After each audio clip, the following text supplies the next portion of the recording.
नमस्कार मित्रमैत्रिणींनो, स्वागत आहे तुमचं आपल्या या आध्यात्मिक चॅनलवरती। तर मैत्रिणींनो, आजच्या व्हिडिओमध्ये आपण पाहणार आहोत बघा इथे 33 दीप ज्वलन कसं करायचं। तर मित्रांनो, इथं आपल्याला सांगितलेलं आहे की पुरुषोत्तम मास म्हणजेच अधिक मासामध्ये म्हणजेच धोंड्याच्या महिन्यात 33 दीप ज्वलन केल्याने, दीप प्रज्वलित केल्याने किंवा दीपदान केल्यानं जे आपल्या मनात जी काही इच्छा असते ती लगेचच पूर्ण होते असं मानलेलं आहे।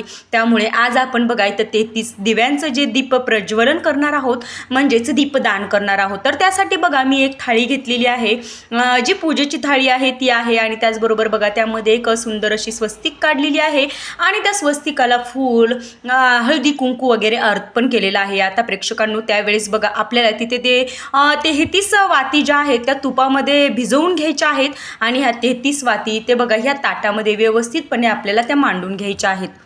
आता मैत्रिणींनो, एक एक करून ह्या सर्व वाती आपल्याला त्या थाळीमध्ये व्यवस्थितपणे लावून घ्यायच्या आहेत। आता प्रेक्षकांनो, इथे दाखवल्याप्रमाणे तुम्ही बघा सर्व वाती ज्या आहेत त्या ताटामध्ये व्यवस्थितपणे लावून ठेवा। 33च्या 33ही वाती तिथे व्यवस्थित लावून घ्यायला पाहिजेत। आता प्रेक्षकांनो, तुम्ही बघितलं असाल की मी या सर्व वाती कशा पद्धतीने तिथे लावत आहे आणि त्याचबरोबर बघा तुम्ही स्वास्तिकाला तिथे फूल, गंध वगैरे सर्व काही मी अर्पण केलेलं आहे, तेही तुम्हाला इथे दिसतच असेल।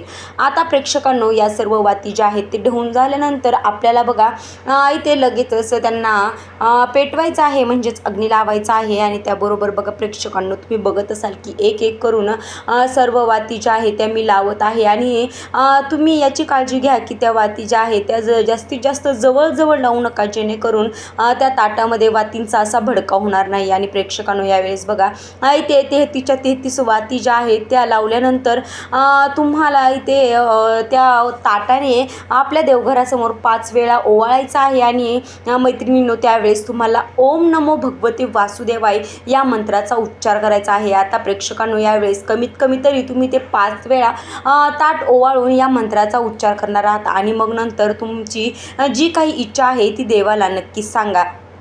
आता मित्रमैत्रिणींनो, जर तुम्ही हे अधिक मासात धोंड्याच्या महिन्यात जर तुम्ही हे दीपदान केलं तर नक्कीच तुमच्या मनातील कुठलीही इच्छा जी आहे ती लगेच पूर्ण होणार आहे। मैत्रिणींनो, व्हिडिओ आवडला असेल तर लाईक करा आणि असेच आध्यात्मिक व्हिडिओ पाहण्यासाठी आपल्या या चॅनलला सबस्क्राईब करायला विसरू नका। भेटूयात उद्याच्या व्हिडिओमध्ये, तोपर्यंत धन्यवाद।